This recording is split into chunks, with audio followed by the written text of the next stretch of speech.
కర్మేరాయిగా కాలికి తగిలితే రేగినగా. మీరు తప్పుని తప్పు అని చెప్పలేకపోతున్నారంటే మీరు బానిసత్వానికి అలవాటు పడిపోయారని అర్థం. If you cannot call wrong as wrong, you are at the last stage of slavery. ఇవి విప్లవకారుడు చెంగువీర చెప్పిన మాటలు. ప్రెసెంట్ ఇప్పుడు మన 2 తెలుగు రాష్ట్రాల యువత జెన్ జీ కూడా బానిసత్వానికి అలవాటు పడిపోయారనుకుంటా. ఢిల్లీ జంతర్ మంతర్ లో స్టూడెంట్స్ ని రక్తం వచ్చినట్టు కొట్టిన మన 2 తెలుగు రాష్ట్రాల యువత ప్రశ్నించలేకపోతున్నారు. బానిసత్వానికి అలవాటు పడిపోయారనుకుంటా. నీట్ పేపర్ లీక్ అయి 20 మంది స్టూడెంట్స్ సూసైడ్ చేసుకొని చనిపోయిన మన 2 తెలుగు రాష్ట్రాల యువత ప్రశ్నించలేకపోతున్నారు. బానిసత్వానికి అలవాటు పడిపోయారనుకుంటా. ఒకడు రాజకీయ నాయకుడికి బానిసయ్యాడు, ఇంకోటి రాజకీయ పార్టీకి బానిసయ్యాడు. ఒకడు సినిమాకి బానిసయ్యాడు, ఇంకోటి సినిమా హీరోకి బానిసయ్యాడు. ఒకడు కులానికి బానిసయ్యాడు, ఇంకోటి మతానికి బానిసయ్యాడు. ఇంకెన్నాళ్ళు ఈ బానిసత్వ బతుకులు? కనీసం మన ప్రాథమిక హక్కైన చదువు గురించి కూడా ప్రశ్నించలేమా?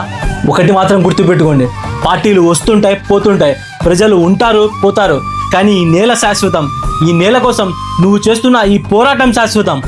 పోరాడితే పోయేది ఏమీ లేదు, బానిస సంఖ్యలు తప్ప.